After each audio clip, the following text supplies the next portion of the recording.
What are we making?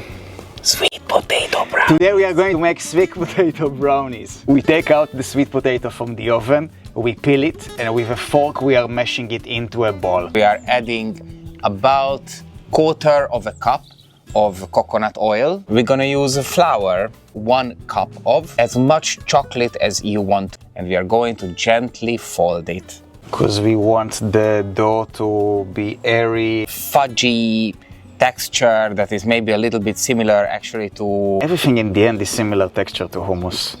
Yeah, but only hummus tastes like hummus. We are going to smooth it into the oven.